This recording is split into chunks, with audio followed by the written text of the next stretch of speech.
Welcome to the Open Apple Podcast, where we celebrate the Apple II.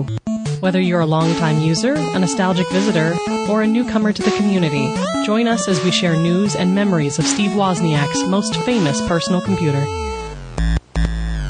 Oh, hushèd October, morning mild, thy leaves have ripened to the fall. Tomorrow's wind, if it be wild, should waste them all. The crows above the forest call, tomorrow they may form and go. Oh, hushèd October, morning mild, begin the hours of this day slow. Make the day seem to us less brief, hearts not averse to being beguiled. Beguile us in the way you know, release one leaf at break of day.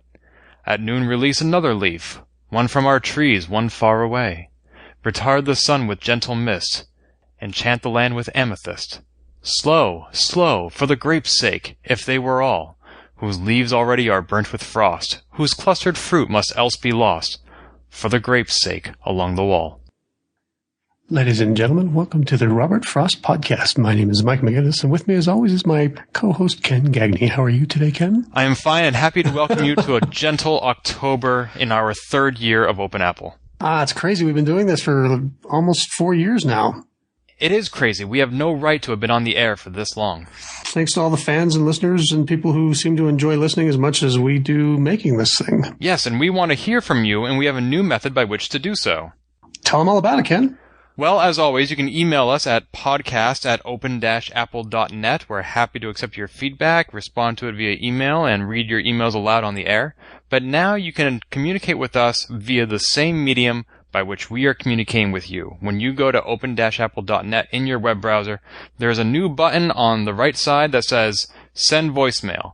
You click that button, and if your computer has an inbuilt mic, it'll pop up a little box, and you can immediately start recording a message that will be sent to us. You'll have the opportunity to review your audio before you submit it, and we will either respond to you immediately, or we will play your message on the air on our next episode and respond to you there.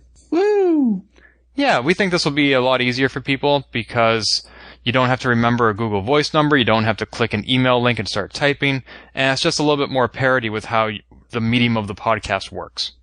Sure, and if there's any part of it that you don't want us to play on the air, just let us know when you leave your message, and we'll be sure to excise that section of the audio before we air it. Absolutely. We do respect your confidentiality. Feel free to say your name and where you're from, and if you want that information held in confidence, just let us know. So sounds great. Yeah, I'm looking forward to hearing what we get. Literally. So what's new with you, Mike?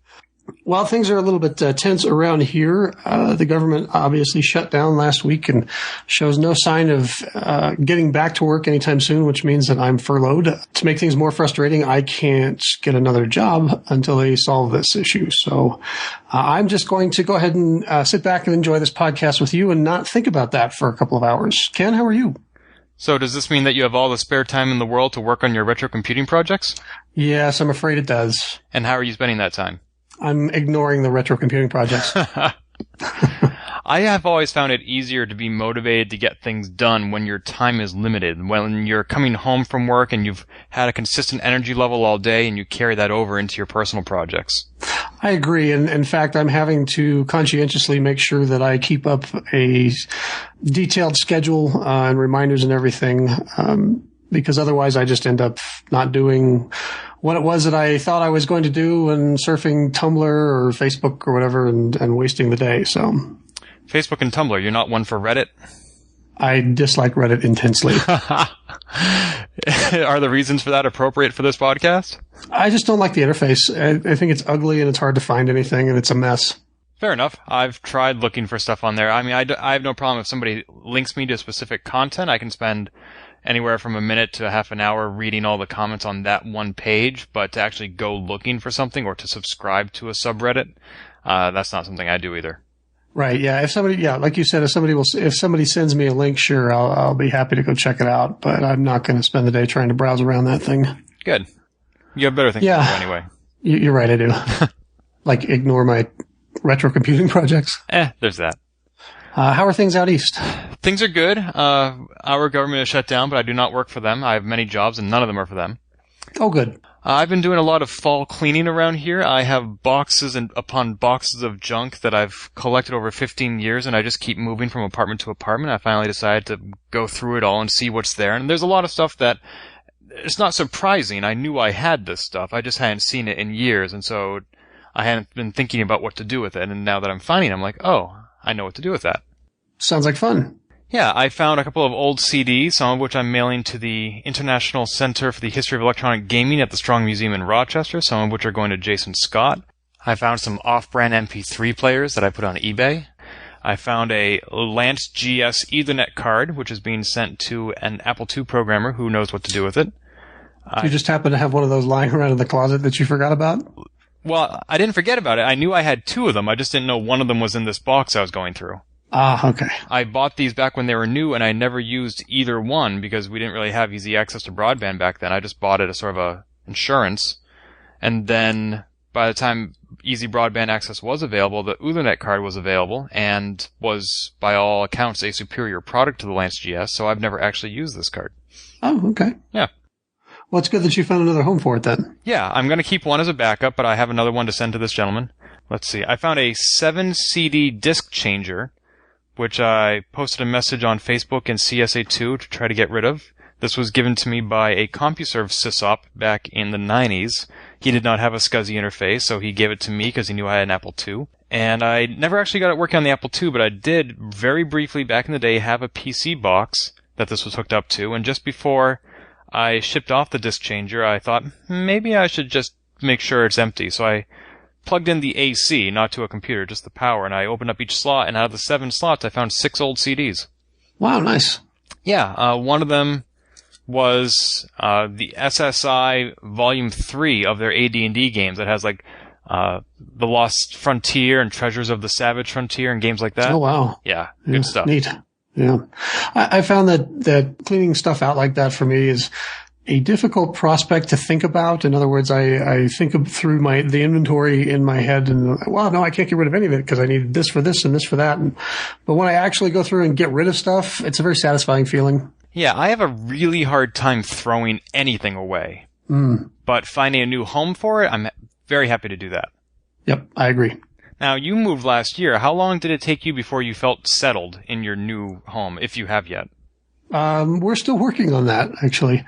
Most of the place is empty. Well, not empty. It's livable now and it's a home, but we have a loft that's still filled with boxes that are, awaiting discovery. I moved 5 months ago and I have a room that is dedicated to half being a home office, half being storage. And I'm trying to get rid of all that storage because I want to put a twin bed in there and make it a guest room. Okay. Yeah, now I actually have a friend who is coming to visit me in November, so now that I have a deadline by which to get all that done, I'm much more motivated to actually get it done. So while I'm getting rid of all this junk, some of it's going into storage in my parents' basement, where I found yet another thing that I knew we had but had not thought about for years, and that was a completely unopened and unused Mac Mini. Wow, nice. Yeah, it's from December 2010. My father bought it as a backup in case his Mac ever broke down, and he never used it, and I asked him, can I grab that? And he said, sure. So now it is set up in my home office specifically as an AV station. Is this one of the ones that's easy to upgrade, or is it one of the later models that they sort of locked down a little bit? I believe it's locked down. It's the short, thin one. Okay, I think that's the one, yeah. As opposed to the taller one that Paul Zaleski showed us how to upgrade the RAM of at Kansas Fest a couple of years ago. Right.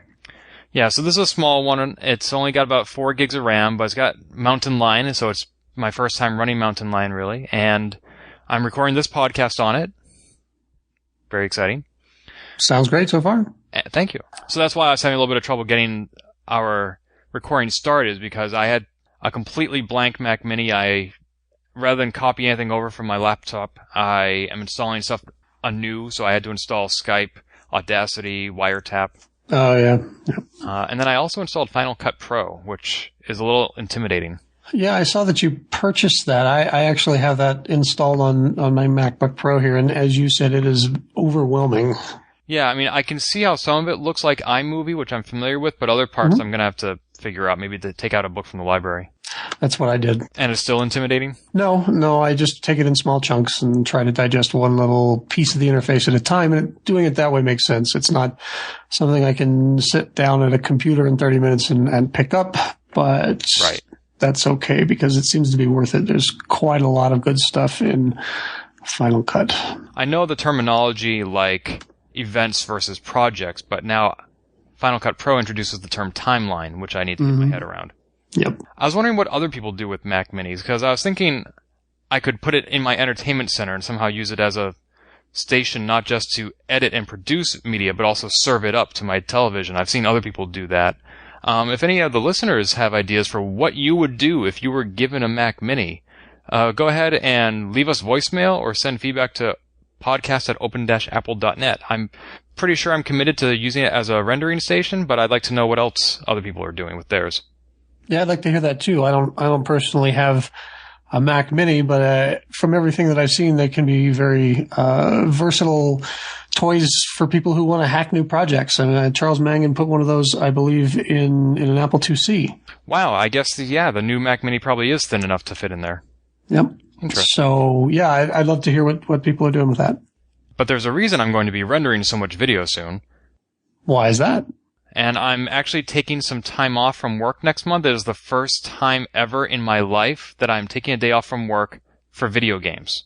Wow. I've pre-ordered both the PS4 and the Xbox One, neither of which excite me, but I want to do unboxing videos, and I figured that if I use my laptop to shoot the video, and then the Mac Mini to render it, which as you probably know can take hours upon hours, if I divide up that work, it'll allow me to shoot video on one computer while it's rendering on the other, so I'll be able to produce twice as much video. Oh, Ken, let's just be honest here. You're buying them because you had money to throw away and you didn't know what else to do with it. Yes, because all the revenue from this podcast, I just overflow the savings account on my bank. Yeah, it's crazy how much cash we're breaking in here. I know. The Apple II industry has never been better. It's unbelievable. I know. Really unbelievable. And now we can afford to bring on some really amazing guests on the show. Like the one we have today. Hi, this is LANceGS, the sysop of the Matrix Returns VBS, and you're listening to the Open Apple Podcast. So this month we have with us prolific Apple II software developer Brendan Roberts. Brendan's current project is Lawless Legends that he's working on with Seth Sternberger of 8-Bit Weapon and, of course, our own Martin Hay. And I'm sorry, I don't know how to pronounce this other name. Yeah, I don't either. He just came to us within the last couple of weeks to help us on the Commodore port. And is this Bartos? Bart. Yeah, and he seems like a really nice guy. His only request for us is that we don't crucify him for his English. I don't think he's heard my English yet, so maybe he shouldn't be too worried. But yeah, no, he seems really cool. We've had some good conversations. And actually, I think so far, I mean, he's not sure if he can capture exactly what Martin's been able to do so far on the Apple side, especially with the raycasting. But we're looking forward to see what he can come up with. And we're also looking at some cues on the Prince of Persia Commodore 64 port to get some ideas as to how we're going to tackle the memory management on the Commodore. But again, our most of our focus is directed at the Apple version first. Okay, well, before we get too much more into Lawless Legends, let's get a little background on you, Brendan. When did you first play with an Apple II computer? I was 7. We had just fried our second Timex Sinclair computer, and I just remember I think my mom purchased it on my dad's credit card as a Christmas present for the family or something like that. And yeah, it sat there in the kitchen for the remainder of my childhood. An Apple IIe, which we quickly upgraded and enhanced and all that fun stuff, and pretty much shaped what I was going to wind up doing for the rest of my career, it seems, which is pretty awesome. Yeah, I grew up reading Nibble magazines. That was one of my Christmas presents, was getting Nibble subscriptions updated every year and typing in all the listings and trying to get them to work, and got most of them to work. And I think when I was about 14 or 15, I finally read through enough of the stuff and decided to pick up Assembler, and yeah, it just kind of went from there. And wasn't it a great day whenever when your Nibble would show up in the mail? Oh man, it was great. I'd always flip back to the back page and type in the 1 and 2 liners and see if I could get them to work. Yep. And those were the best. Yep. Some of that stuff just seemed like magic to me back then. So you've been using an Apple II pretty much solidly since then, is it? Oh, yeah, pretty much. Well, I mean, in high school around circa 93, 94, I started using a PC. Not that I liked it, but I didn't have a choice if I wanted to use new software, right? And then went off to college. But then after I went off to college, the emulation, Apple PC had just come out, for example. Mm-hmm. And what a great piece of software that was. I was finally able to kind of relive, playing Ultima with the Mockingbird and all that stuff that I used to have. And then I got interested in emulation. Of course, playing with AppleWin for years and years, and then decided to try it myself. And that's what led to JACE, is that right? Yeah, actually, JACE was kind of a weird one because I did Apple Game Server first, and I needed to be able to test out what I was doing with Apple Game Server, and I didn't really have a good test bed. So JACE was originally designed to help me test out some of the communication stuff I was trying to pull off. The high-speed the high-speed communication that JACE uses, and then I added text mode to it. And the very first version of Apple Game Server had a text-based menu. And then I was like, well, I got this far. Let's try to do high-res graphics. And of course, I had help from Nick Westgate. It was awesome, to help me out with the disk emulation stuff and other things. And it just kind of grew from there. So you've got JACE and you've got the Apple Game Server. You're working on Lawless Legends. And right. Those are the ones that I remember off the top of my head, but I know that there's more that you've done. Yeah, so, right before David Schmenk did the Escape from Homebrew Computing, I had actually put together a much more terrible version of a Raycaster in low res, and I think I lost the source after switching computers. But yeah, I had some fisheye lensed, Raycaster that kind of worked, and I had been dabbling with it, other stuff too. The other thing that was again, it was in JACE before anything else. Before JACE even had an emulation core, I started porting over Mockingbird stuff because I had this brilliant idea that I was going to do some sort of music tracker program and really unleash the power of Mockingbird. And I still haven't finished the darn thing.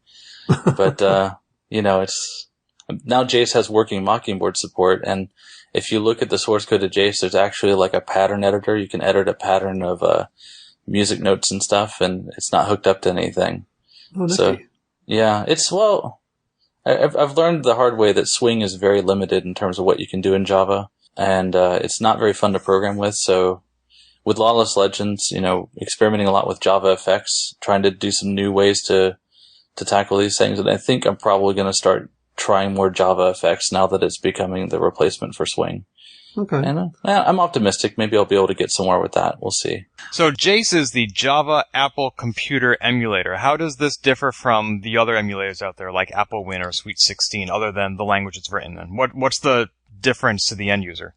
The difference to the end user who likes to dabble in code, it's a huge difference because whereas a lot of emulators are very, very highly optimized around the main loop, as it were, JACE was designed completely object-oriented from the ground up, which means that you can simulate what an Apple's going to act like if you stick an extended memory, like a RAM factor in every slot, or a disk drive in every slot, or what happens if you have multiple, things. I think the only thing that doesn't work is if you try to put more than one Mockingbird. That doesn't work really well, which is too bad because Ultima 5 can actually utilize multiple Mockingbirds, but other than that, I mean, you can fill the slots with whatever combination of cards you want, and those will work the way they work in the machine. So did you have to develop modules to emulate each individual card, or is that up to third-party plugins? Well, no. So it's designed to be modular. You can add your own cards and, so on. You kind of look at what I did. You can, and if you want to design your own cards, you can do it in one of two ways. You can either do it the firmware approach where you actually trap all the I/O calls and, pass it off to a firmware that runs as an emulated piece of code, much like other things do. Or if you want to take it the Java way, and this is how I do it for the block driver, the Protoss block driver that's used for emulating disks, hard disks and 800K disks. There's actually no firmware. What happens is the moment the program counter goes into the firmware or where the firmware is supposed to be on the card, there's a little Java listener that gets fired off, and it's like, oh, haha, you're requesting a block. Okay, let's go shove that in memory and return right away. So as far as the CPU is concerned in the emulator, it just gets an RTS opcode right away, and all of a sudden there's something in memory. So it's kind of like direct memory access, on steroids. So that's kind of a fun thing. And it helps you do some fun things like, how do we accelerate certain things that would otherwise be slow? There's other little tweaks in there, like the moment that you walk into the I/O registers of the disk, you can accelerate the emulator until the disk drive motor is turned off. It'll just unclock the emulator and let it run at full speed. Same thing for RAM factor, because RAM factor gets a little kind of slow with memory copy. But if you unlock the emulator speed completely, just automatically. And there's little tweaks and options buried in there to let these things occur, which I think it's kind of fun because you can simulate what is an Apple like if you didn't have this bottleneck of I/O and stuff. And what about Apple Game Server? We previously interviewed Egan Ford, who did Apple Game Server Online. What's the connection? What's the difference?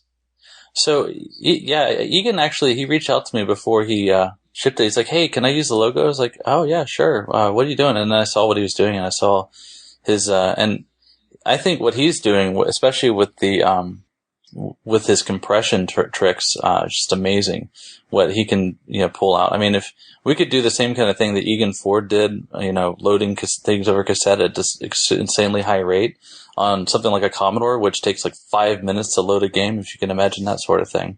Yeah, I think that'd be great. So Apple Game Server's whole premise was very much like ADT Pro, only ADT Pro lets you transfer a disk, whereas Apple Game Server lets you load a single load game directly into RAM and just start executing it without a disk. So the difference is really more, what do you do if you don't have a disk drive but you want to play a game? There's also and it's kind of like a VS drive sort of thing, where if you have a DOS 3.3 disk, like Chipwits, for example, uses the DOS 3.3 RWTS. I think Arcade Boot Camp is another one. You can actually run one of those games within Apple Game Server, and it replaces the RWTS with its own serial routine, which is not very fast or optimized, but does kind of work, at least for read, not for write operations. I don't think I really finished it, but it at least gives you a flavor of, hey, I can play this game over serial port, and how does that feel? It's kind of fun. So yeah, Egan wanted to do the same thing, only what do you do if you don't even have a serial card? And I thought that was a pretty nice touch. Now, I know you primarily through your many postings on CSA2, where you go by the name, is it Blurry? Yeah, that started when I was still BBSing on the Apple. God, it's not very exciting of a handle. It's just my initials, really. That's why it's capitalized all funny. The BLR are my initials, so. Okay. I guess it sounded a lot cooler when I was, 14 or something, but I kept it only because it's easier for people that might have remembered me from BBS days or whatever to be able to find me again under that handle. And I released a bunch of music on it, in Amiga mod format and stuff. So I thought it's easier just to keep a consistent handle rather than, shifting names and people can't find me anymore. Sometimes the odd capitalization causes me to read it as Blu-ray. Yeah, well, I mean, it predates Blu-ray. Yeah, by just a little bit. Just a little bit. It predates DVD too.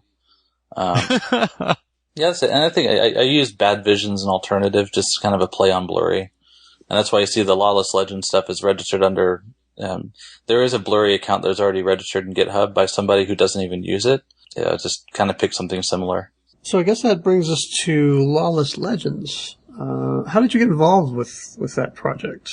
Yes, as you know, Seth is really active on Facebook as 8-Bit Weapon that he does with his wife, Michelle. Yeah, I kind of follow, Nerdcore and other stuff like that online, and saw 8-Bit Weapon, kind of listened to some stuff, so that's kind of cool. Followed him on Facebook, and then he started posting stuff that he was trying. I think it was originally he wanted to get an Apple version of an image converted, and as you know, with Apple Game Server, I already have code to do that. So I was like, yeah, sure, hey, I'll convert this image for you. That's cool. And then he started posting, I think it was either CSA2 or Facebook, but he started posting about this Lawless Legends, or he wanted someone to help him do a retro game. And, I'd seen some stuff that was done. I think there's a retro game that I'd seen someone else do in that community, and I thought, oh, that'd be kind of fun. Let's see. I mean, at least I was originally thinking maybe I'd just steer him in the right direction or help find some people for it to help him out. And then I wound up being like a guy, working directly with him instead. And that was actually cool. And turned out that we both had a lot of great ideas that turned into a really healthy collaboration. And just, Martin jumped on board, and it's just been rolling. I mean, we've kind of slowed down in the last month. I just got a new job, but yeah, we've been having a lot of fun with it. So Seth Sternberger of 8-Bit Weapon brought the group together.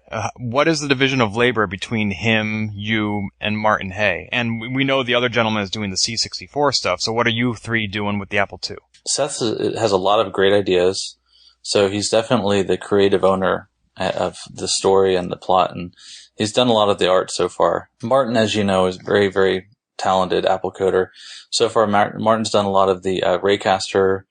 He's written all of our initial build scripts, and what I've done so far is made the Outlaw Editor, which Outlaw Editor being a play on the Lawless Legends title. And Outlaw Editor is a Java app you can launch on anything that allows you to edit graphics, be they little tiles, maps, and so on. So I created the editor, fed that over to Seth. Seth has taken the editor, built creative assets for the game with that. And right now it's just test data, but you know, and then we feed that over to Martin, who is actually starting to put together this great little series talking about the blue pixel, and it traces the origin of the blue pixel from how it's created as a graphic art to how it's, you know, gone through all this MIP mapping conversion he does, and then eventually raycast onto the screen that you see when you're running around the 3D raycaster. So that's where we're at so far, but we're always looking for more people. We have so much more left to do that, you know, and all these great ideas and only so much time. What particular skill sets are you looking for? Oh, anything. I mean, anybody who's willing, and like, you know, Seth isn't a coder, but he's pretty active with his ideas and whatnot. But I mean, anybody who wants to just fire up a disk image and test it, you know, we're going to be having test builds soon. Not of a whole game, but, you know, little bits and pieces here and there. People can fire it off. You're like, I was able to run through a wall. You know, that's kind of good to know. Or, you know, I went to this part in the map and then the whole thing crashed. Well, again, good to know. You know, QA testing should never be overlooked. And then anyone who actually wants to dabble in code or wants a reason to learn simply, jump on board. We have already got the procedure in place to take all of the assembler that's checked into Bitbucket to GitHub, check it out, build a disk image, and then you just double click it to fire it up in an emulator. So you don't really have to know much about anything. You just have to kind of want to learn. So this is an 8-bit RPG set in America's Old West, inspired by games like Ultima and Wasteland. Do you think the success that Wasteland 2 on Kickstarter had inspired any of this? I'm not sure. And Seth lives out in California. I'm not sure where I know that he really loves the original Wasteland. I know we talked about that quite a bit. So I don't know if the Wasteland 2 really prompted it so much as that Seth just had this idea that he wanted to do. Yeah, I'm not sure where the original inspiration came from. Although I know that a lot of our continuing inspiration for it is based around things that we like about the old games and things that we don't like, such as experience grinding and so on. And when can we expect to see Lawless Legend as a final product? Oh, I don't know if we have a timeline yet. Since we're just doing it for fun, it's kind of hard to commit an exact date. It was my day job. We would have already had a beta test build by now. I would love for it to be a higher priority, but I've got so much going on that, you know, I just donate time when I can. And I know Martin's the same way. The more people we get involved, the faster it'll be done. And so far, we're having fun. And if I may ask, by the way, congratulations on your new job. What is it you're doing now? Funny enough, same thing they've been doing for the last decade, but just for a different company. So I'm doing, I'm an architect at Adobe, and I implement websites using their software. It's a lot of fun. Good stuff. Now, I know plenty of people who are architects, but I think you're using that word in a different term. You're not building. No, I am not building buildings. No, software architect, right? Which is, I guess, another title for a consultant. You know, I think the difference is that rather than being just a consultant that slaps out code, I'm more of the solution architect that helps you piece things together in hopes of them not falling apart, or okay. You know, leveraging the best features of the available software that's present, you know, and so on. So it's a little bit more than, like, say, a systems engineer or a systems architect that just works, you know, at a desk and doesn't interface with customers. I have to go into customer environments, quickly assess what they've got and what they're trying to do and how it meets their needs, and then put on the beanie cap and do the technical thing. I'm sure that's a common term. I've just never actually worked in a software development house, and I don't consider myself to be a coder, so every now and then I bump into a term that I'm unfamiliar with, and software architect would be one. If you had said software engineer, I would have known that, but I understand now that that's a slightly different specialty. Yeah. Well, I mean, but I have a lot of respect for what software engineers do, because I think in a lot of ways they have a much greater attention to detail than I do when it comes to writing code and so on. Leslie, do you have any projects you're working on now for the Apple II? I'm sorry, obviously, besides Lawless Legends. Well, I think I am going to flip back to JACE, time permitting, because now that I have a MacBook, I'm no longer using a Linux as my primary desktop environment. And now I know why people complained about JACE so much, why they couldn't use it. I'm like, whoa, there's no keys. Where are the rest of the keys? So I've got to work on keyboard mapping before I can even use my own emulator again. It's kind of embarrassing. But, yeah, so that's going to be probably my next focus when I have some time. Other than that, I mean, I think that I have some other fun ideas. In order to build, I mean, right now my focus is what are the tools I need to make a game possible? Even if I don't finish the game, what are the tools that I would need? If nothing else, we wind up with a great set of tools that people can use for whatever nefarious purposes they have. It would be great and awesome to have some sort of tracker program to utilize the most out of the Mockingbird. It would be great to have image conversion utilities that would get the most out of high res. Oh wait, we have that. That's an Outlaw editor. And other things that other folks have done, like Bill Buckles has done some great work like on that too, But yeah, I mean, I'm trying to make sure there's a synergy of what I build versus what I need. And if anything else, we wind up with great tools along the way, then that's great. Now, I notice you're doing a lot of collaboration with other people, and is it GitHub that you're using to do Lawless Legend? Yeah, we're using GitHub for this one. And the reason why we decided to go open source is that I wanted people to feel like they weren't making any sort of commitment, especially for obligation or anything. That if somebody said, you know what, I don't really want to be part of your team, but I like this code, or I think I could fix it, I'm going to go fork it, do my own thing. That's great. It's Apache licensed, which means you can do whatever you want. You can even do something and make a commercial game like Zephyr that came out recently. You could make a Zephyr or something using these tools to do graphics design or something. And that's fine. It's Apache licensed, IBM sells a version of Apache that's free of any royalty to the Apache developers, and that works out fine. I think the only thing is, at some point we had to decide, where do we go? So now we have this open source engine, we have these open source tools. Where do we go commercial? And I don't think we've really had that conversation internally yet. It's imminent, but Apache licensing keeps things open so that we can have that conversation and not feel overly constrained later. Would your job be easier if you had some sort of version control system client for the Apple II? We had actually, and that was actually, there were a few developers who swore that they would not contribute unless they could code on the Apple II bare metal. And wow. Yeah, I think I can understand that in order to really feel like you're doing the thing with the Apple II, that you've got to be coding directly on the machine, and I get that.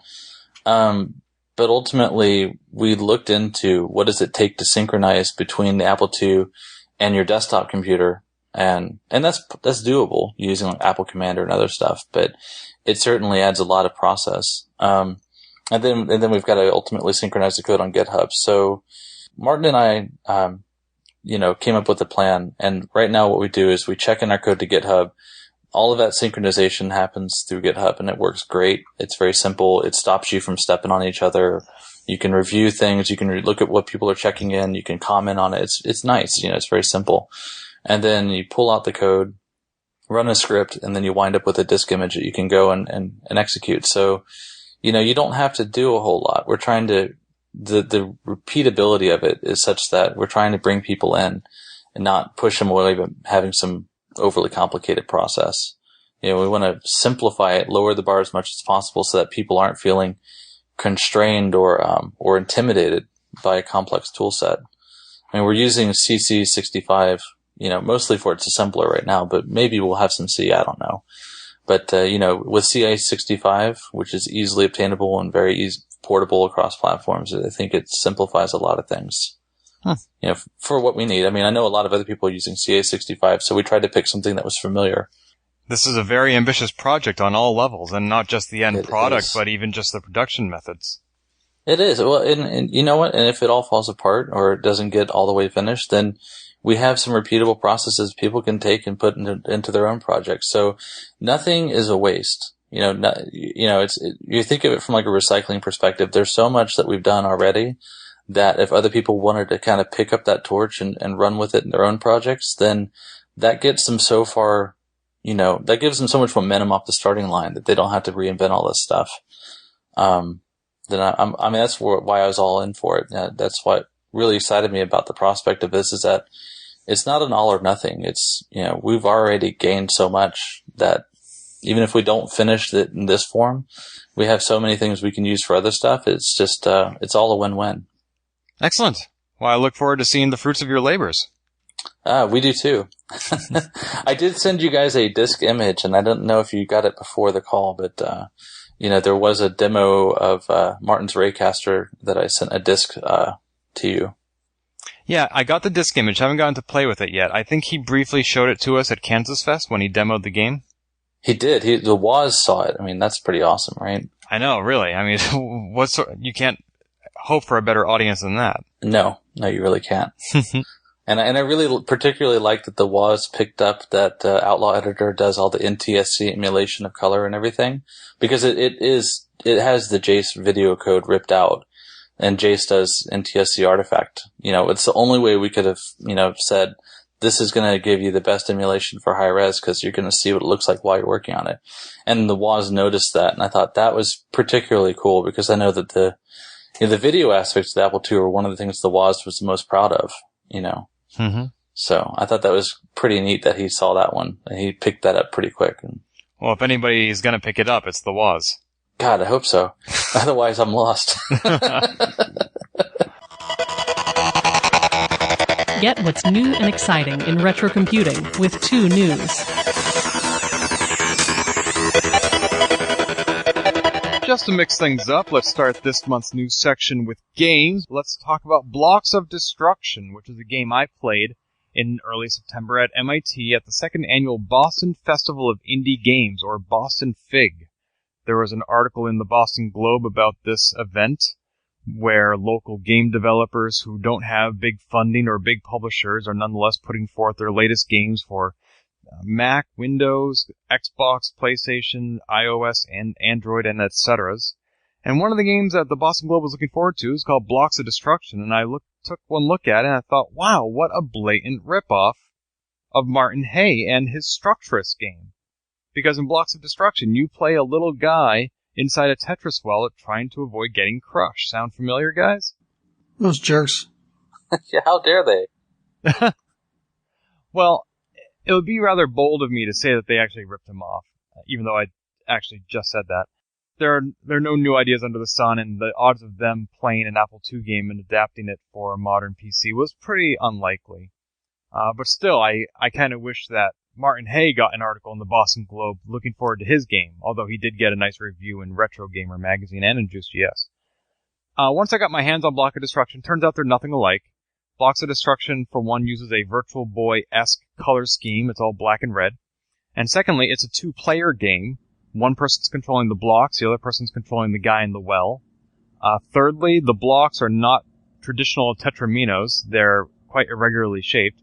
And fourth of all, the player controlling the guy in the well is actually playing from an over-the-shoulder perspective.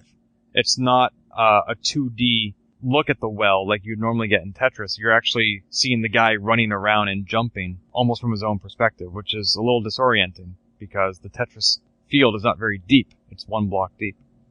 But anyway, interesting game. It's going to be coming out soon, I think. There will be a link to where you can find the game in the show notes if you want to see a video or something. And then I wrote a brief blog about it for Computer World. So, Structurous lives on. So there's no deep conspiracy they didn't hack into Martin's Apple II and steal his code? Given that Structurous is open source, I don't think any hacking would be necessary. If they did use Martin's code, then they would have at least had 16 colors. Right, instead of just black and red. I don't know, playing that game, I felt like I was a Terminator or something. Either of you Structurous fans? I played it. It was pretty fun. I thought it was a pretty fresh take on the whole genre. Second only to first-person Tetris, which is very dizzying and disorienting, and you can find that one online. Oh, I think I've heard of that, but I've never played it. Yeah, it's web-based, so you basically see everything from the perspective of the piece. So instead of the piece rotating, the whole game field rotates, and you get pretty dizzy really quick. Yeah, that would be confusing. There was a Tetris game for the Virtual Boy where you're looking down into a well, and the piece recedes from you as you drop it, but you're not actually the block itself. And then there's Not Tetris, which is downloadable for Mac and Windows, where it's just like the old Game Boy Tetris that Woz loves to play, except it has real-world physics. Oh, wow. So, like, when you rotate the piece, it keeps spinning, and not necessarily at 90-degree angles. And when you drop the piece, like, the whole well shudders as it shifts with the new weight of the block.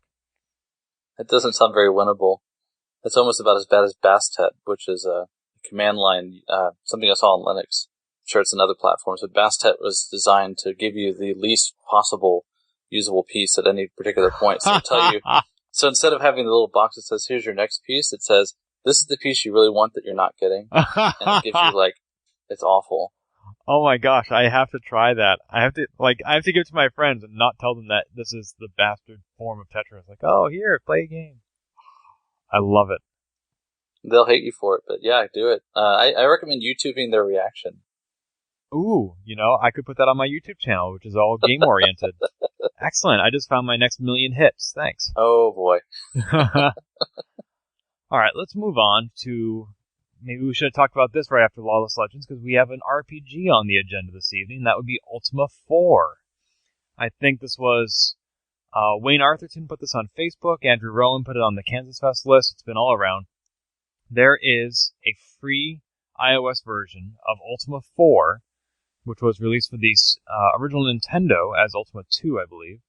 This game is the Commodore 64 version, and from my understanding, it is not an official or licensed port. It's just something that somebody else wrote from scratch and has now made available on iOS for free. Is that anybody else's understanding? Am I right on that? Are you sure that they didn't just slap a C64 emulator to a Ultima 4 ROM? Seems kind of, I don't know. My only complaint about somebody using a C64 port as a base is that the SID music and the C64 Ultima ports is nowhere on par with the Mockingbird music on the Apple versions. And that's not to say that I have anything against SID, but because I've heard some great, outstanding stuff on SID, but whoever did the SID adaptations just really didn't utilize the full potential of that chip, and it really sounds like it, Oh, that's too bad. Yeah, I think so. But I mean, if you listen to Ultima 4 soundtrack on Mockingbird, there's just a lot more sonic texture to it. Well, there is another version of Ultima 4 that you can download for free, and this one is legal and licensed, and you can get it from Good Old Games, or GOG.com. That site as a service was discussed thoroughly on a recent episode of the Retro Computing Roundtable, number 57, and I don't think this is a limited time offer. You can download Ultima 4 whenever you want, and I suspect it's probably the Windows version. It's not quite as portable as the iOS version, but it is a little bit more authentic, I think. According to PocketTactics.com, the iOS version is actually, looks like it's legit. EA released it as part of their cross-promotion for the upcoming Ultima Forever. They're calling Ultima Forever EA's freemium butchery of Richard Garriott's seminal RPG series. Oh, for crying out loud. But as part of that, you get the C64 version of Ultima 4 for free for iOS. I don't suppose Richard Garriott's going to get any royalty for that, is he? Oh, no, he's... I'm sure that he and EA burned their bridges a long time ago, and I don't think he's shown any interest in going back to that. Yeah, well, I think Shroud of the Avatar definitely shows you how burnt that bridge is. It looks like you're right, Mike. I pulled up the Ultima 4 app in the iTunes Store, and it says seller is Elite Systems. I don't know who or what that is or how it's related to Electronic Arts, but then it does say underneath that, copyright 1986-2013 Electronic Arts Incorporated. So I guess they did release this. I would assume that company is the development house that EA contracted to write the iOS version. Well, if I don't want to play my games on mobile devices or emulate on a computer, I can always go old school and play them on the originals, and there's a new place to do that in Boston. It is the Digital Den. It is a purported retro computing museum that is opening up, and this is being established by Northeastern lecturer Mary Hopper, who has been collecting old computers and computer paraphernalia ever since the Computer History Museum moved from Boston to Mountain View about 15 years ago. She finally realized that there is going to be no other museum opening to take its place, so she's trying to do it on her own. I don't know how successful she's going to be. I haven't been to the venue myself. I've seen a few videos, and it looks pretty small, more like a storage unit than a museum. And she did run a Indiegogo fundraising campaign for $25,000 and raised just a fraction of that. I think somewhere between $1,000 and $5,000. Since it was Indiegogo and not Kickstarter, she does get that amount, even though she didn't meet her goal. So she does have something to work with. But I blogged about it on Apple II Bits, and she reached out to me and gave me some of her history about how long she's been in the Cambridge area, working at MIT and the like, and making connections there with Nick Montfort.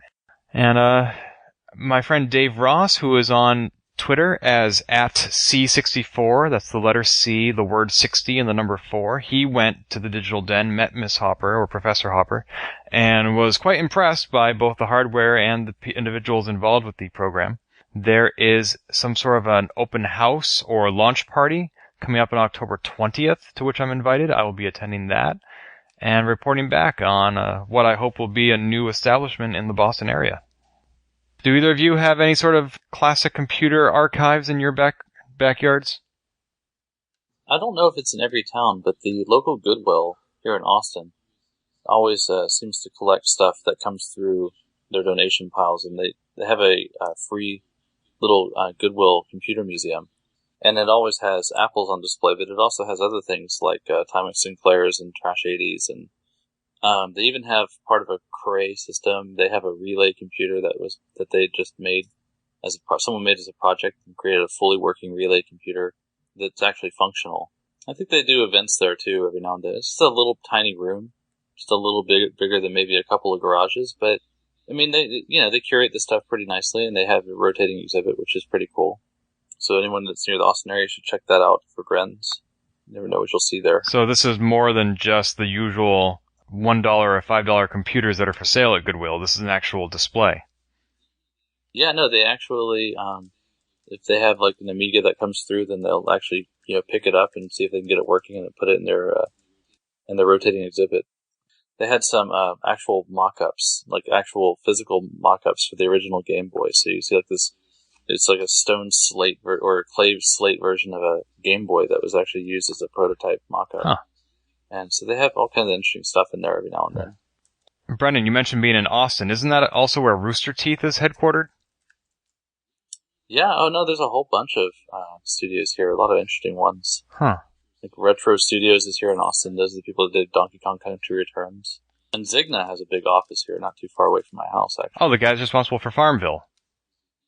Yeah, it was Zynga or Zynga? Zynga. I don't know how you pronounce it. Zynga. Yeah, because I just wrote a blog post about how Steve Chiang, formerly of Dualtris, which we discussed on this show a while back, he used to run, I think DreamWorks was the Apple II studio, with Jason Anderson, who went on to form Tiburon, and Steve Chiang is now president of games at Zynga.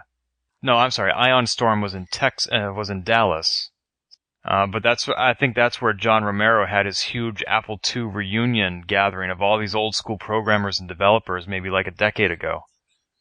Cool. Well, you are in quite the hub of gaming and Apple II stuff. Austin's a very interesting area. I remember when I came here in 95 for school and I graduated. It's changed so much. It's a pretty exciting place. Have you ever been to the VCF in Arlington? I have not. I have driven past the original headquarters of Origin Software, which is a stone throw from where I live, actually. And I have to say, I really, really dug how Richard Garriott had that building design, because I have a steep driveway going into their office, and you actually drive underneath this bridge between these two buildings, but it looks like you're driving into the mouth of a big and I always thought it looked very foreboding. Gosh, and that building is still there, although I know that, obviously Richard Garriott doesn't own it anymore, but... That is awesome.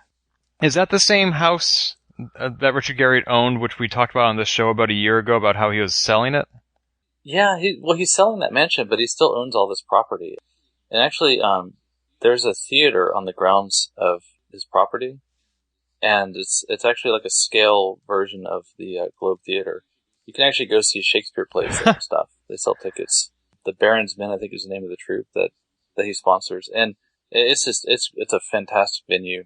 And then he has all these private events and stuff that he throws there. I mean, they're just crazy parties. And you go to all of them, I'm sure. No, I don't actually. I'm kind of lame. I've been to some of the plays, and I've actually volunteered, because my sons actually volunteered to homeschool, but, we actually volunteered to kind of help run concessions at a few of the plays and stuff. It's fantastic. Very cool.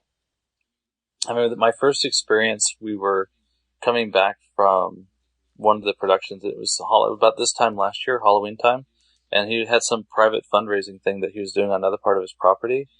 And here we were leaving.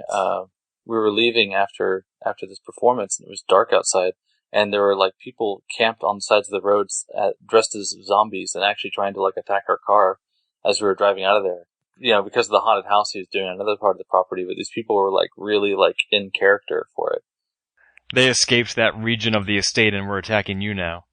Yeah, exactly. No, I thought it was brilliant. It still has that same vibe to it that, we used to read about in Nibble magazine, like the parties he used to, not parties, but the haunted houses he did back in the early 90s, and I think he doesn't do the haunted house thing anymore, which is too bad, but he still has the same kind of thing going on for one thing or another. There's something similar going on in Massachusetts later in October. It's called the Abington Zombie Apocalypse. They have an area of space the equivalent of 25,000 square feet to simulate a city that's been overrun by zombies, and you pay admission, and you have to get from one end of the city to the other without getting attacked by the actors that they've hired to be zombies. I have never done this before. I don't know if it's ever existed before, but I'm definitely checking it out. They give you like 1910 style pistols. They're just air guns, and that's what you get to shoot the zombies, but I assume you run out of bullets. And on the FAQ for the event, it says, is there touching? And they said, yes, if you let a zombie get close to you, he will bite you. I'm like, wow. Oh, okay. Okay, then. Oh, boy. So, anyway. So if I'm not on the show next month, that's why. Well, it was good talking to you then. Thanks, Well, maybe I'll be on the show with a couple of grunts and moans, and you probably won't be able to tell the difference. Yeah, we'll have another review for Lawless Legends. Be like, yeah, we're looking for some more brains to bring to brains. I'm your man. Alright, let's see. Moving on to things that don't involve my dead body. Mike, I understand that you have some news for us about a celebrity that's no longer with us. Yeah, speaking of dead bodies and certain parts of Apple history that cannot be preserved no matter how much we wish they could and how hard we try. Unfortunately, Wayne Green has passed away. Do either of you know that name? No, but I do know InCider. I guess he co-founded or founded InCider, which later became part of IDG's empire of magazines along with A+, and he died recently.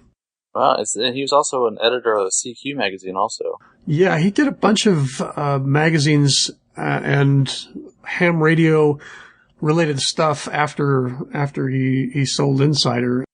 Wow. Oh, wow. He also he went on to found Byte. Yep, that was him. That's pretty phenomenal. Wayne Green was distantly related to me when I was working at Computer World. I'm in a professional sense, because Computer World was an IDG publication, and I worked 20 feet away from Dan Muse, who, when I knew him, was an editor at CIO magazine and still is, but formerly his last tour of duty at IDG was as editor-in-chief of InCider A+. So he worked directly with Wayne Green. Let's see, there was a interview with Wayne Green done by Computer World back in 2008. I will have a link for that in the show notes. And Wayne himself had a blog that he kept updated from 2004 up until earlier this year. He was 91 years old when he passed away, living in New Hampshire, which is where IDG Communications was based out of for publications such as InCider. He stayed close to home, and it's unfortunate that we've lost him, but he lived a good age, 91 years old, like I said, and, left plenty of publications behind him, so he has a long track record by which he'll be remembered. Yeah, he's a good guy. I'm sorry I didn't get to meet him. And this, of course, comes right on the heels of Louis Kornfeld having passed away, he of Radio Shack and the TRS-80, which we discussed on a previous episode.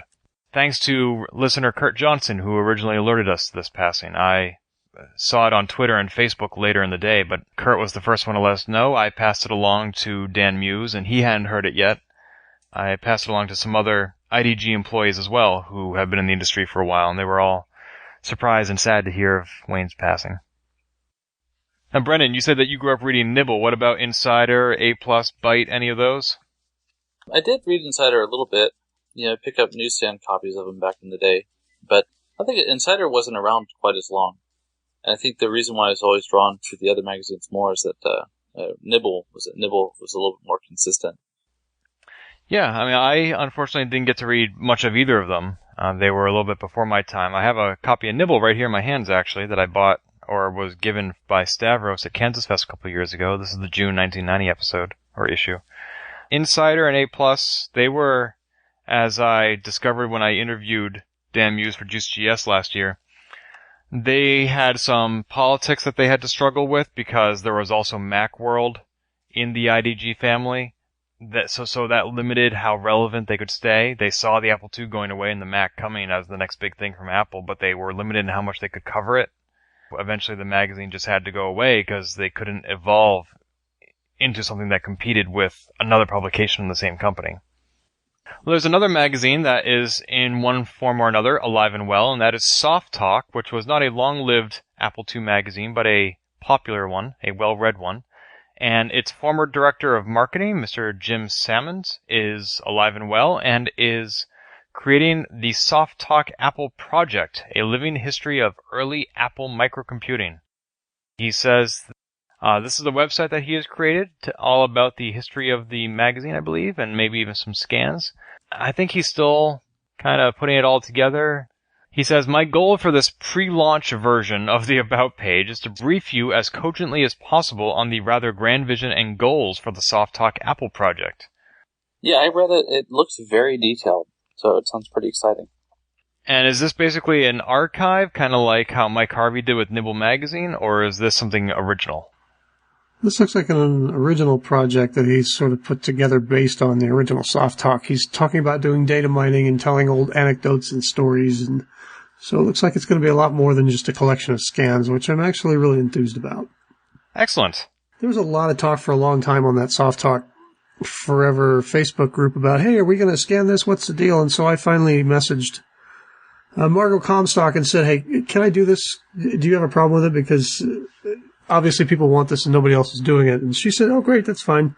So I did one of them. It was the December 82, and it was 400 plus pages, and it took an immense amount of time and effort, and I got a lot of encouraging emails, but nobody else really volunteered to do much scanning other than Paul Hagstrom, and he did some great stuff too. But it never really went much further than that. So it's nice to see that Jim has sort of jumped into this and really kind of picked up the baton, so to speak.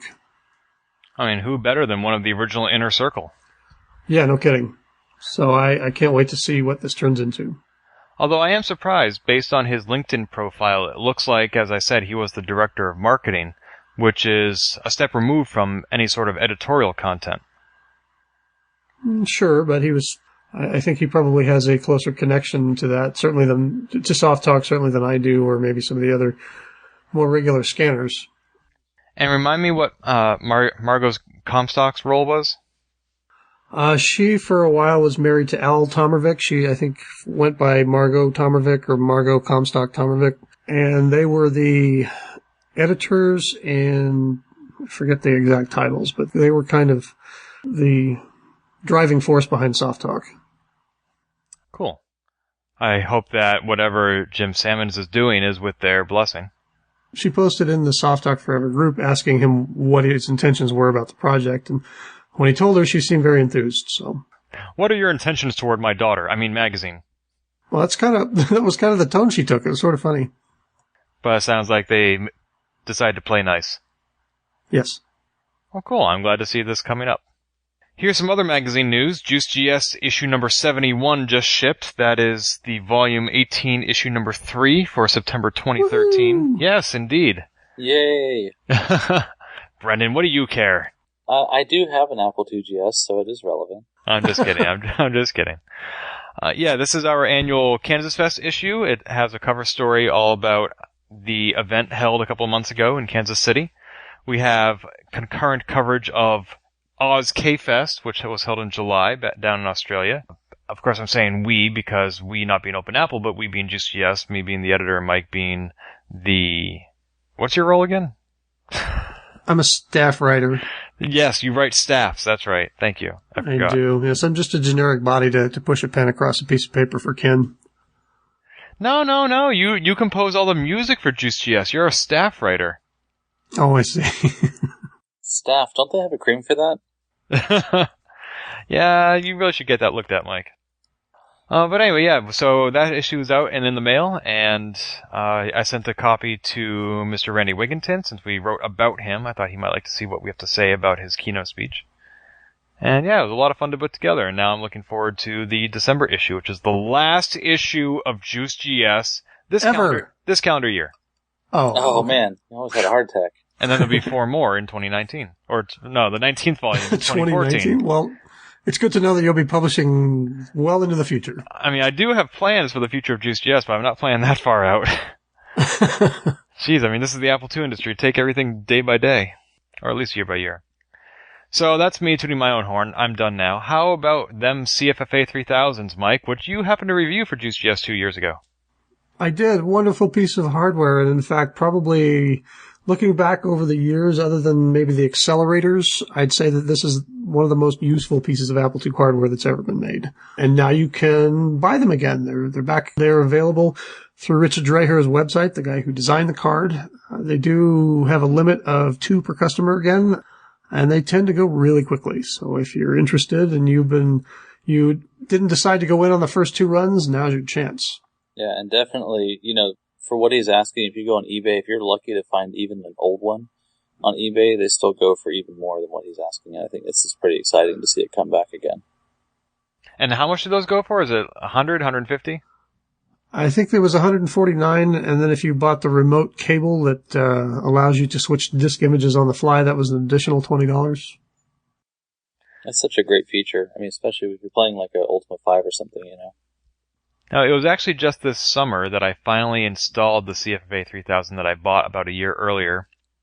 And it's actually pretty slick. I was really impressed. Even though I'd read what it could do, I don't think I fully grokked it until I actually saw it in action. There was one thing I was a little confused about, though, and I'm probably not going to explain this well because I don't have it in front of me, but I was trying to make a disk image onto my USB thumb drive of a hard drive partition on my computer, and I couldn't figure out which partition I was imaging, because it wouldn't show the volume names. It was just some abstract volume number. Does that ring a bell? I've seen some discussion about that on either CSA2 or the Facebook group, or maybe even Rich's forums. He does have support forums. For the cards, I don't remember what the resolution was. I know that there was some question about how to deal with things like hard drive images and partition images. So if you hunt around, you might find the answer. And if it hasn't been posted, I'm sure Rich would be happy to help you. He's great with replying to emails about that sort of thing. And admittedly, I did not have the latest version of the firmware. As I said, this had been sitting on the shelf for about a year. And I believe the firmware can only be updated from a compact flash card, not from a USB drive. Is that correct? That's what I remember, yeah. And the trick is that your compact flash card has to have a master boot record, and they don't all have that, and you won't know that it doesn't have it until you plug it in and it doesn't work when you try to upgrade it, and you're going, well, what is going on here? And Rich then emails you and says, you need a master boot record, and here's how to put one on there. Ah, so it's not something I can do easily in disk utility on the Mac.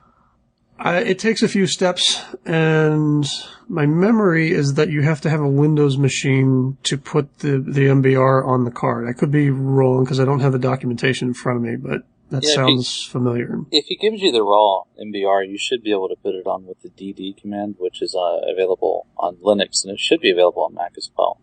Okay. I don't know if you have to go to Homebrew or something to get DD on Mac, but I know that it lets you copy raw sectors to cards and stuff. I've saved MBRs on other compact flash cards with that for some Canon camera hacking I was doing. It does take a little bit of effort, but I mean, really, for those of us who've been using DOS 3.3 command lines stuff forever, it's not really that big a deal. True, but it's just an extra step. I mean, I don't have a PC, and I don't have easy access to a compact flash reader for my laptop. You know, actually, the most accessible compact flash interface device I have is the CFFA 3000. They're not exactly a popular storage format anymore. Yeah, since digital cameras went to the SD card, the compact flash cards have sort of fallen out of favor. Right. Oh well, I'll get it done. I probably should have just brought a CF card to Kansas Fest and asked somebody there to do it for me.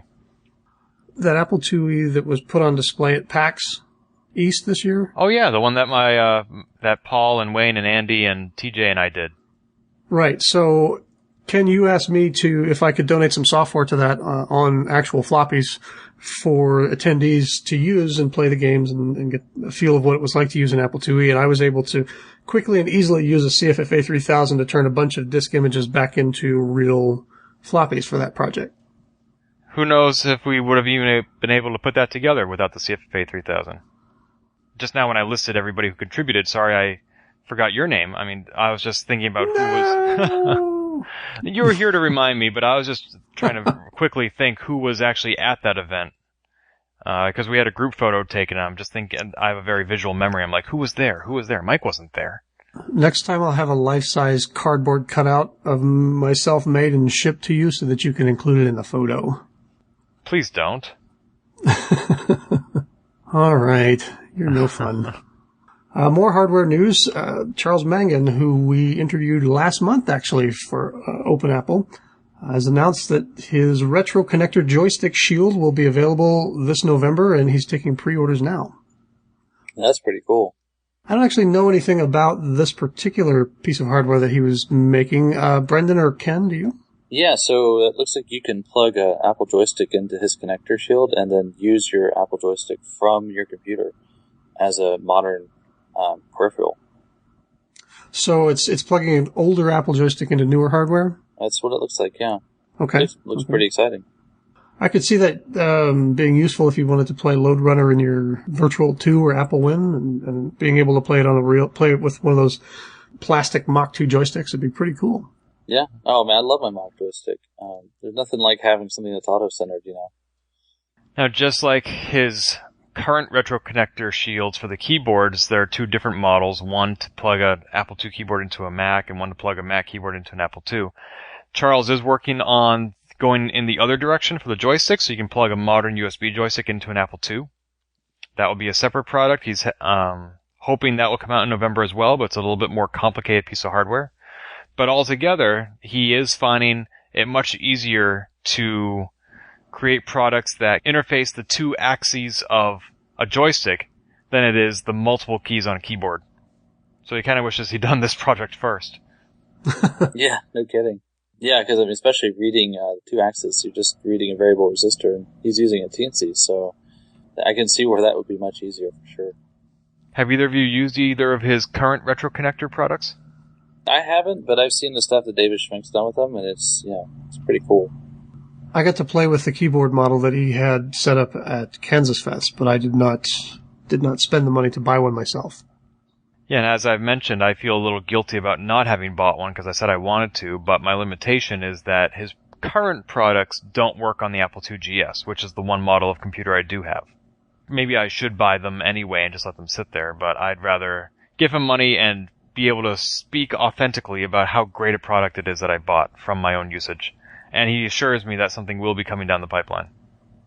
Shut up and take his money. Well, it's great that, he has developed this niche, and even within this niche, there's just a multitude of products that he can develop.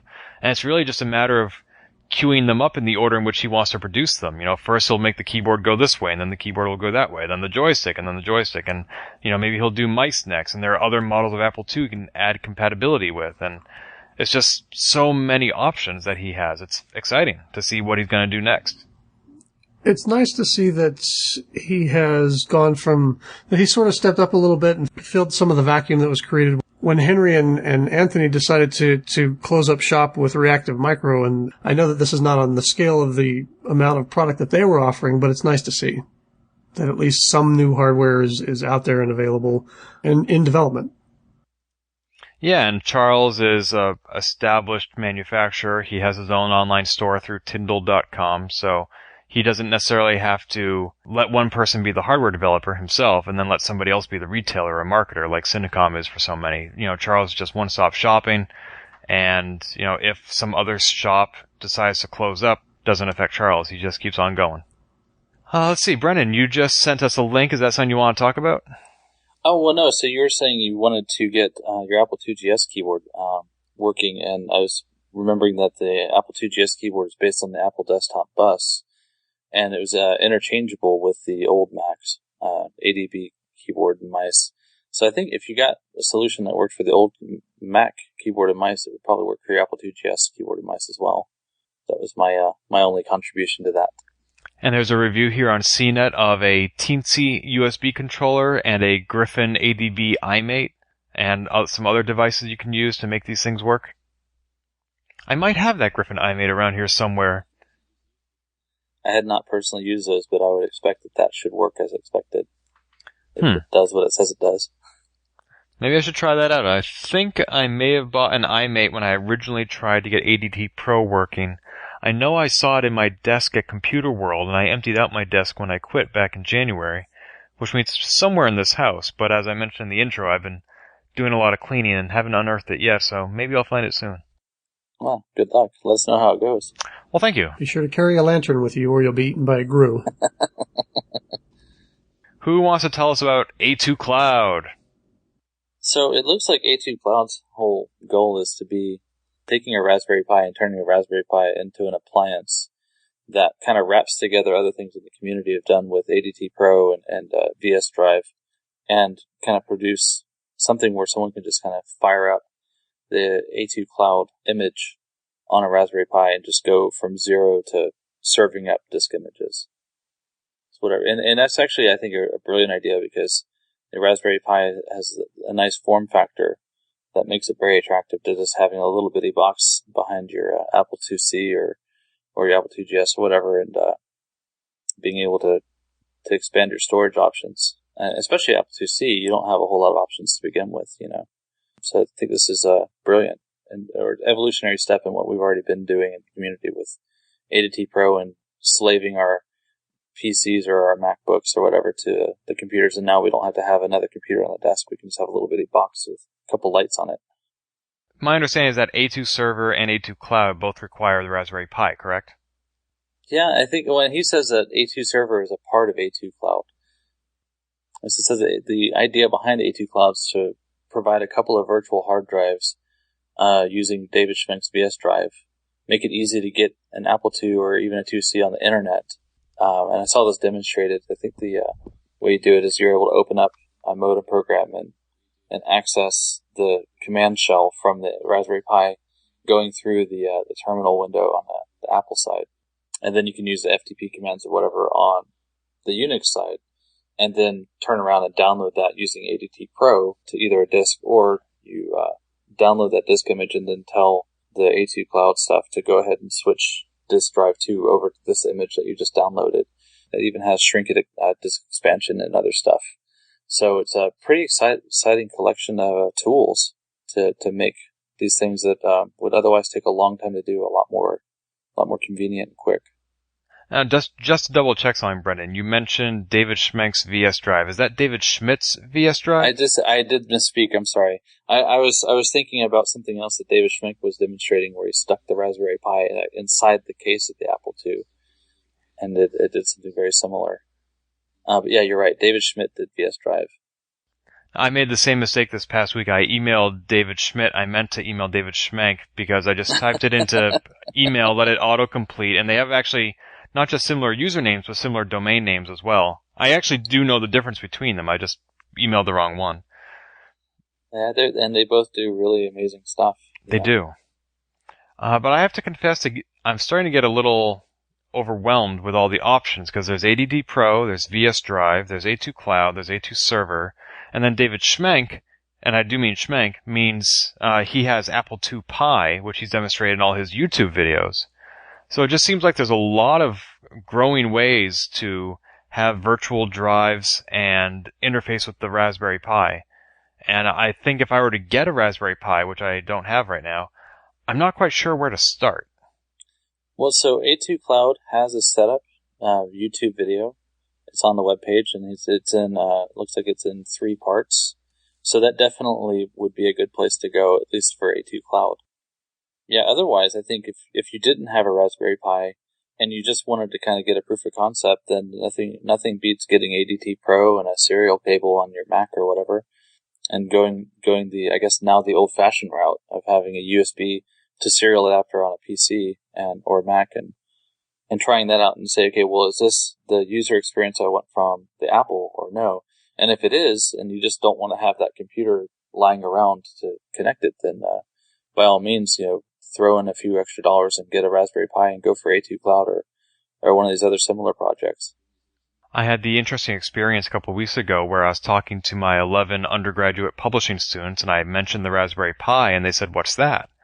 And granted, they're publishing, not computer science students, so it's not necessarily surprising that they wouldn't know this, but the people that I normally talk to day to day, people like you and Mike and the rest of the Apple II community, I mean, this is just a fact of life. And even when I briefly was in graduate school for library science, all the librarians there knew about Raspberry Pi because some of them are using Pis as like library tools and clients for patrons. So the Pi just seems like it's everywhere to me, and to encounter a whole classroom of people who had never heard of it, I'm like, again, I don't know where to start.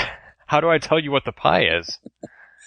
I think the easiest way to explain a Raspberry Pi to somebody who's never seen it before is to hold up a cell phone and say, imagine if you had all the technology in this cell phone and I told you this is a computer. And you said, no way. Yeah, this is a computer, All you need to do is plug it into a monitor, plug it into a keyboard, and that's a computer.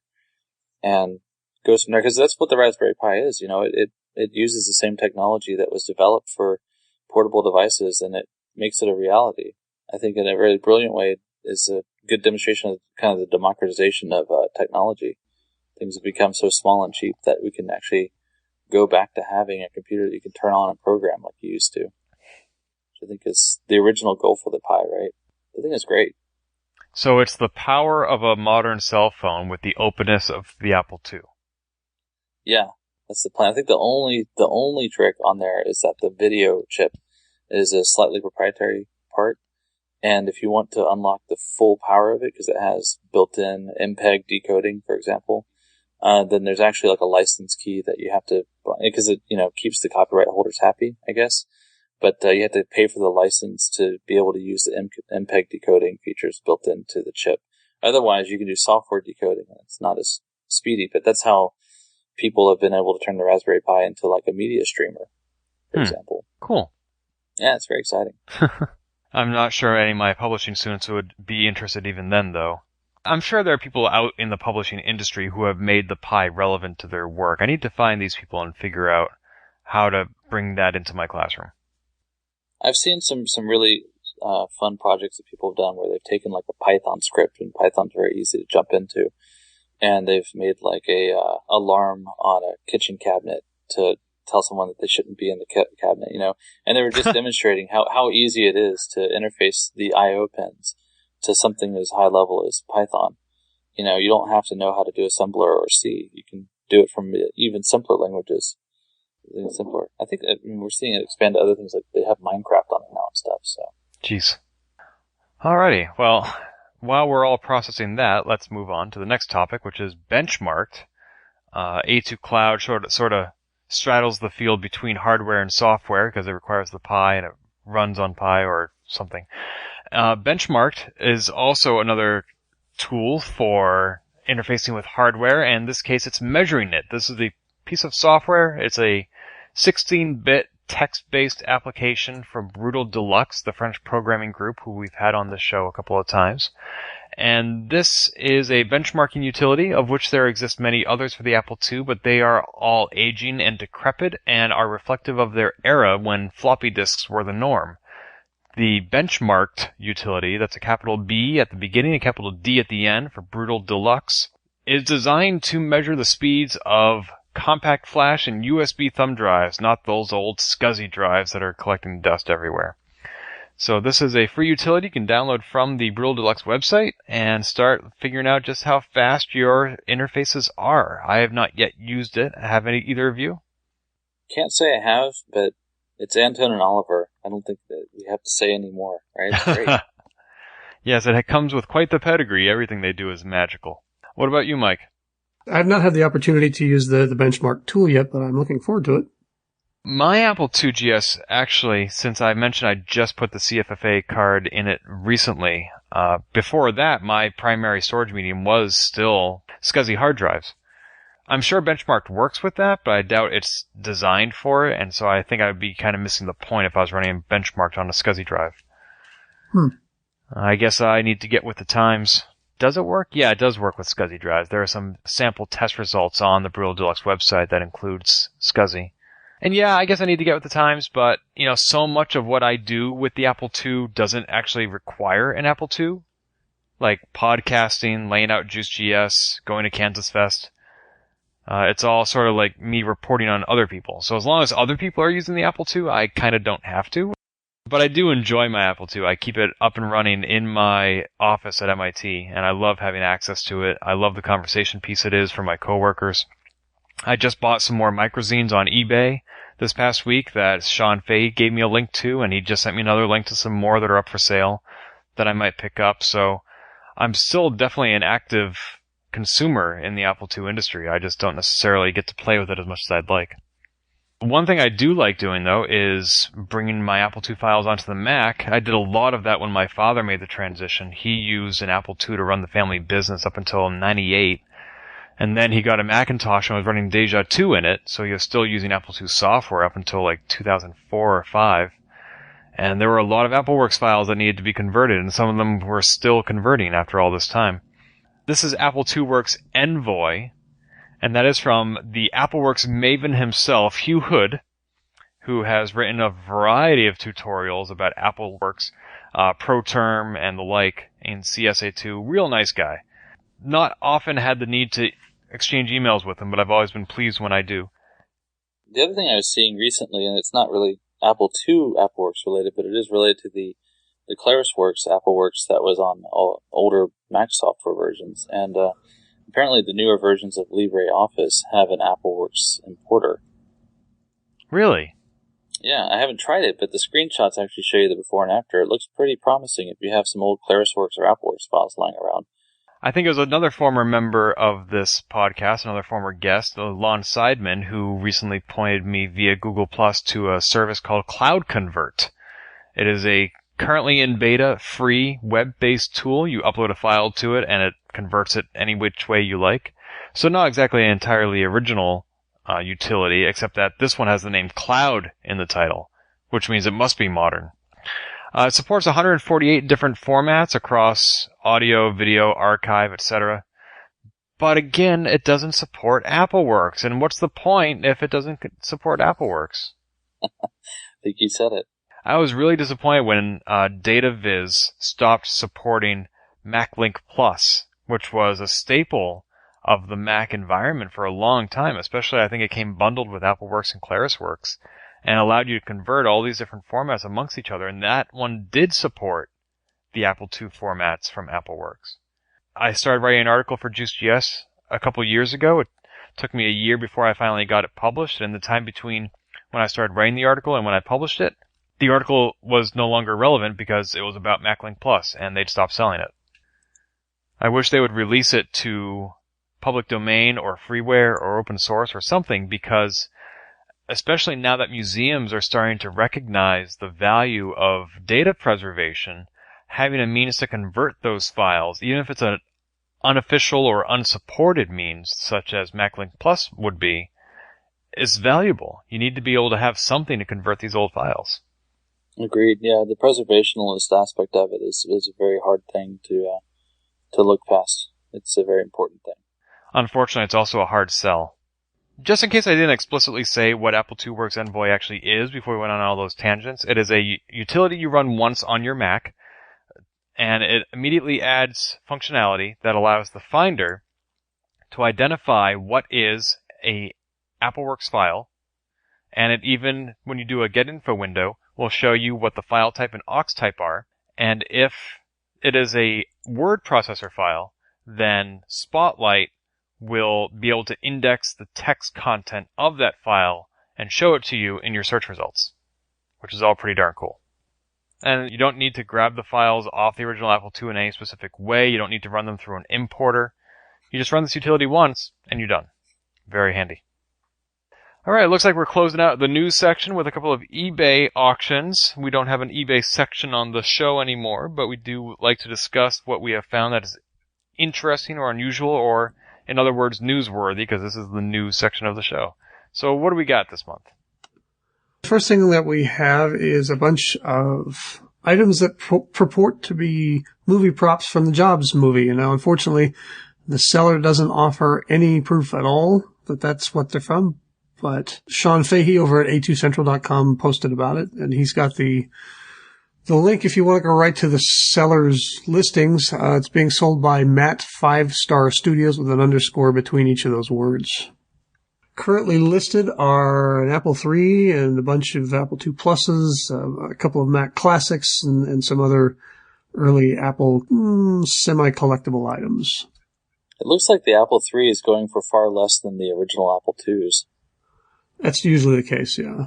It doesn't surprise me at all, and I bet that it won't get much higher than that just because there are no cables. There's no proof that this thing is in any kind of working condition, and one of the keys is missing from the keyboard, so in this case, this is going to be a lower end auction for the 3. I wonder if Mike Willegal would have any insight as to the authenticity of these props, since he did supply some of his original Mimeo kits for that movie. I wonder what the wooden incense holder is going to get at the end of the day. That's probably from one of his scenes in India. Did either of you actually see the movie? You know what? I skipped it because I wasn't really too big of a fan of how they characterized Jobs in it, and I just wasn't interested. I mean, the one thing about the movie I will say that's interesting is that Kuchar actually was doing method acting to get into the role of Jobs, and he actually followed Steve Jobs' diet, and he was having a pancreatic attack from eating all the fruit and stuff, trying to eat the same food that Jobs ate. And I'm wondering, I wonder if that's very sadly related to the ultimate demise of Steve Jobs himself. I'd be very sad if that were the case, but that was an interesting part of the film. Yeah, otherwise, other parts of the story seem kind of fabricated. Well, as far as his diet and health, we do know for a fact that the time between when Steve Jobs was diagnosed with a cancerous tumor that was operable through surgery and when he actually decided to undergo that surgery was 8 months, because he was opposed to such a violation of his body. He wanted to treat it through natural means.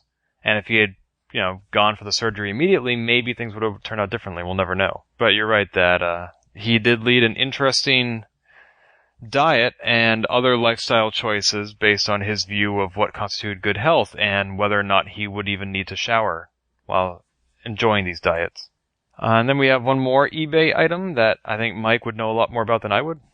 And finally, we have the Unifile Twiggy drive. So this is basically an external drive that was that was going to be manufactured for the Apple III and the Lisa, based on the Twiggy mechanism, which turned out to be highly problematic, and they ended up killing it. The Twiggy drive mechanisms were used in the original Lisa 1s and then discontinued when they switched over to the Sony 800K drives for the Lisa 2.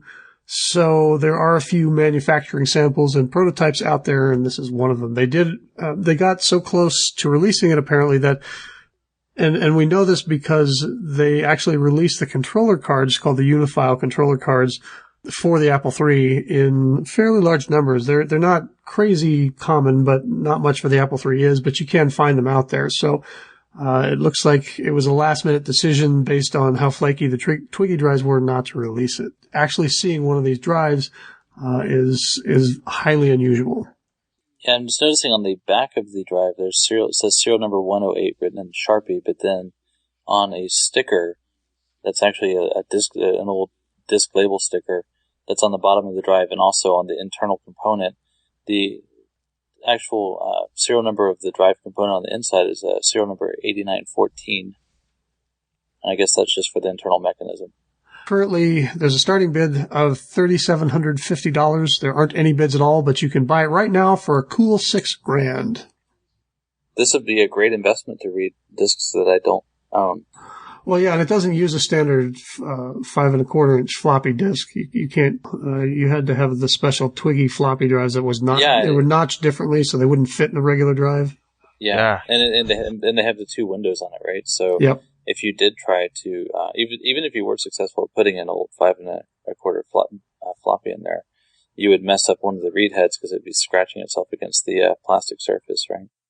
So I think that pretty much brings us not only to the end of the news items, but the end of this month's show. Yay! Do you have anything to add? I guess Ken does not have anything else to add. Brendan, any parting words? No, if anybody wants to join up with us on the Lawless Legends or just pick our brains, we have a Facebook page set up, and reach out to us. We're always looking for more people to hop on board. Great. Well, thank you for joining us. Thank you for having me. All right. See you around. This has been the Open Apple Podcast. Find more episodes, read our blog, or send feedback by visiting us on the web at www.open-apple.net.